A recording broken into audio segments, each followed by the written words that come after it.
అవశేష ఆంధ్రప్రదేశ్ స్వతంత్ర ఆంధ్రప్రదేశ్ రాష్ట్రానికి తెలుగుదేశం పార్టీ అధినేత నారా చంద్రబాబు నాయుడు ముఖ్యమంత్రిగా అధికారాన్ని అధికారికంగా చేపట్టనున్నాడు. తన నుండి తెలంగాణ విభజన ముందు వరకు తెలుగువారిని ఏలిన ముఖ్యమంత్రులను ఒకసారి గుర్తు చేసుకుందాం.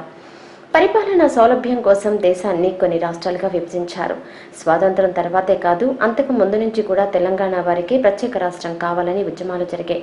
స్వతంత్ర అనంతరం కొన్ని సంవత్సరాలు తమిళనాడుతో కలిసి అవిభక్త ఆంధ్రప్రదేశ్గా సాగాము. అప్పటి నుంచే ప్రత్యేక తెలంగాణ కూడా నినాదాన్ని అందుకుని ఉంది. స్వతంత్ర అనంతరం 1959 జూన్ 31వ తేదీ వరకు ఒకే సభ గల శాసనసభ ఉండేది. 1959 జూలై 1వ తేదీ నుంచి విధానసభ, విధాన పరిషత్ అని 2 సభలు ప్రారంభమయ్యాయి.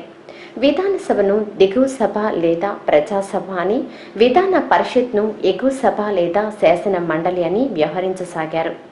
1956 నవంబర్ 1వ తేదీన స్వతంత్ర ఆంధ్ర రాష్ట్రానికి తొలి మంత్రిమండలి పాలన ప్రారంభించింది.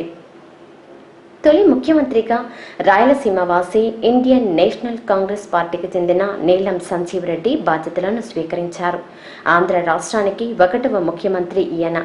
12 మంది సహచర మంత్రులతో 1956 నవంబర్ 1వ తేదీ నుండి 1960 జనవరి 10వ తేదీ వరకు ఈయన ప్రభుత్వం సాగింది. నీలం సంజీవ్ రెడ్డి కేవలం ముఖ్యమంత్రిగా మాత్రమే ఉండారు. ప్రత్యేక శాఖలను దేనిని తన నియంత్రణలో ఉంచుకోలేదు.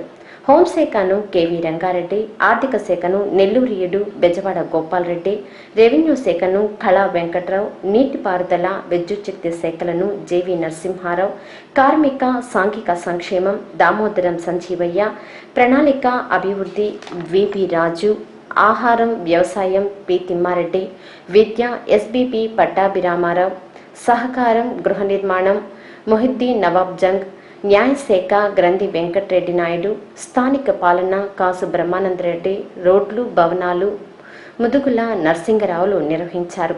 స్పీకర్గా ఏ కాళేశ్వరరావు, డిప్యూటీ స్పీకర్గా కొండా లక్ష్మణ్ బాపూజీలు వ్యవహరించగా, విధాన పరిషత్ చైర్మన్గా మాడపాటి హనుమంతరావు, డిప్యూటీ చైర్మన్గా జిఎస్ రాజులు విధి బాధ్యతలు నిర్వహించారు.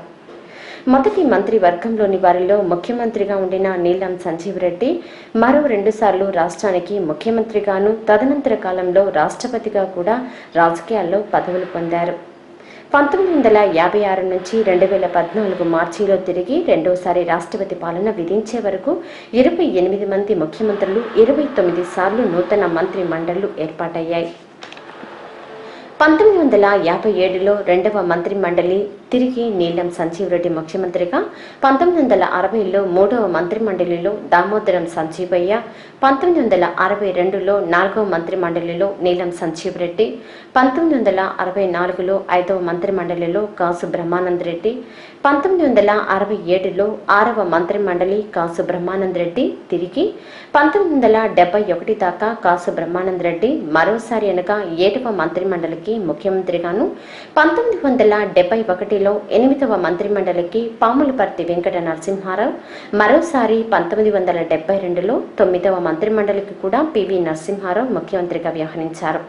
అయితే 1973 జనవరి 12వ తేదీన ఆంధ్ర ప్రాంతానికి చెందిన 12 మంది మంత్రులు రాజీనామా చేయడంతో కొత్తగా 8 మందిని మంత్రులుగా మండలిలోకి తీసుకున్నారు. అనంతరం మంత్రి మండలి రాజీనామా చేసింది. 1973 జనవరి 18వ తేదీ నుండి 1973 డిసెంబర్ 12వ తేదీ వరకు రాష్ట్రంలో రాష్ట్రపతి పాలన కొనసాగింది. అనంతరం 1973 సార్వత్రిక ఎన్నికల్లో జలగం వెంగళరావు ముఖ్యమంత్రిగా మంత్రిమండలి ఏర్పాటైంది. 1974 మరోసారి ఈయన ముఖ్యమంత్రిత్వంలోనే నూతన మంత్రిమండలి ఏర్పాటు చేశారు. తెలంగాణ ఉద్యమాన్ని ఉవ్వెత్తున రేపిన డాక్టర్ మర్రి చెన్నారెడ్డి 1978లో ముఖ్యమంత్రిగా మంత్రిమండలిని ఏర్పాటు చేశారు. సరిగ్గా 2 సంవత్సరాల వ్యవధిలో 1980 నుండి 1983లోగా టి అంజయ్య, భవనం వెంకటరామరెడ్డి, కోట్ల విజయభాస్కర్ రెడ్డిలు 3 మంత్రిమండలి ద్వారా రాష్ట్ర పాలన సాగించారు. 1982లో రాజకీయ అరంగేట్రం చేసి తెలుగుదేశం పార్టీని స్థాపించిన తెలుగు సినీ నటుడు నందమూరి తారక రామారావు 1983లో ఎన్నికల్లో విజయకేతనం ఎగురవేసి ముఖ్యమంత్రిగా తొలిసారి కాంగ్రెసేతర ప్రభుత్వాన్ని ఆంధ్ర రాష్ట్రంలో ఏర్పాటు చేశారు.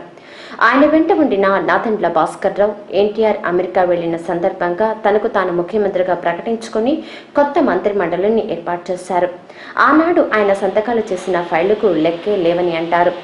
1985లో తన శాసనసభ్యులను రాష్ట్రపతి చెంత పెరేడ్ చేయించి తిరిగి ఎన్టీఆర్ ముఖ్యమంత్రిగా మరోసారి మంత్రి మండలి ఏర్పడింది.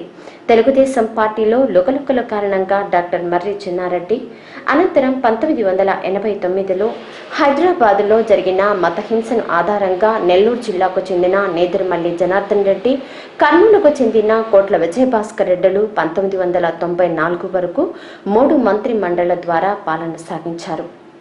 1994లో తెలుగుదేశం పార్టీ తిరిగి అధికారంలోకి వచ్చింది. ఎన్టీఆర్ మరోమారు కొత్త మంత్రులతో పాలన మొదలుపెట్టాడు. చాలా కొద్ది కాలంలోనే ఆయన అల్లుడు నారా చంద్రబాబు నాయుడు ఆయన స్థానాన్ని కైవసం చేసుకున్నాడు. 1994 నుండి 2003 వరకు 2 సార్లు చంద్రబాబు మంత్రిత్వ శాఖలోని మంత్రుల ద్వారా పాలన సాగించారు. ఆయన వ్యవసాయం కంటే ఇన్ఫర్మేషన్ టెక్నాలజీకే ఎక్కువ ప్రాధాన్యతనివ్వటం, ప్రతిపక్ష నాయకుడైన వైఎస్ రాజశేఖర రెడ్డి పాదయాత్ర ప్రారంభించి రైతుల మన్ననలను అందుకున్న కారణంగా 2004లో తిరిగి కాంగ్రెస్ అధికారంలోకి వచ్చింది. పూర్తి టర్మ్ అయిన తర్వాత 2004లో జరిగిన సార్వత్రిక ఎన్నికల్లో మరోమారు కాంగ్రెస్ విజయ దుందుబి మోగించింది. కానీ అచిరకాలంలోనే వైఎస్ రాజశేఖర రెడ్డి పావురాలగుట్ట వద్ద హెలికాప్టర్ ప్రమాదంలో మృతి చెందడంతో ఆయన మంత్రిమండలిలో ఆర్థిక మంత్రిగా విధులు నిర్వహించిన కొణిజేటి రోసయ్యను ముఖ్యమంత్రిగా సోనియా గాంధీ నిలిపింది. తెలంగాణ కావాలంటూ ప్రబలైన ఉద్యమంలో ఆయన అశక్త ముఖ్యమంత్రి అయ్యారు. అనంతరం చిత్తూరు జిల్లాకు చెందిన నల్లారి కిరణ్ కుమార్ రెడ్డిని సోనియా ముఖ్యమంత్రిగా ఏర్పాటు చేసింది. తెలంగాణ ఉద్యమంతో పాటు సమైక్యాంధ్ర ఉద్యమం తారాస్థాయికి చేరింది. కేంద్రం ఉద్యమాలను పట్టించుకోకుండా భారతీయ జనతా పార్టీతో కలిసి తెలంగాణ విభజన జరిపేసింది. సోనియా పెట్టిన ముఖ్యమంత్రి సమైక్యాంధ్రకు మద్దతు పలకడంతో సోనియా ఆగ్రహానికి గురైనాడు. అయినా ఆయనను పదవీచ్యుతుణ్ణి చేయలేదు కేంద్రం. తెలంగాణ విభజన ఉభయ సభలలో జరిగిన తర్వాత ఆయన ముఖ్యమంత్రిగా రాజీనామా చేసేశారు. ఆపద్ధర్మ ముఖ్యమంత్రిగా కొనసాగేందుకు కూడా విముఖత చూపించారు. ఈ క్రమంలో 2014 ఫిబ్రవరిలో రాష్ట్రపతి పాలన తిరిగి ఆంధ్ర రాష్ట్రంలో మొదలైంది. న్యాయస్థానం అక్షంతలతో మున్సిపల్ ఎన్నికలు, సార్వత్రిక ఎన్నికలు, జిల్లా పరిషత్, పంచాయతీలకు ఒక్కసారిగా ఊపిరి పీల్చుకునే సమయం లేకుండా ఎన్నికల కమిషన్ ఒకదాని వెంట ఒకటి నోటిఫికేషన్ ఇవ్వడంతో ఆంధ్ర రాష్ట్రం, తెలంగాణ, అవశేష ఆంధ్రప్రదేశ్గా విభజన జరిగినా సంయుక్తంగానే ఎన్నికలు జరిగాయి. ఫలితాలు తెలిసిందే.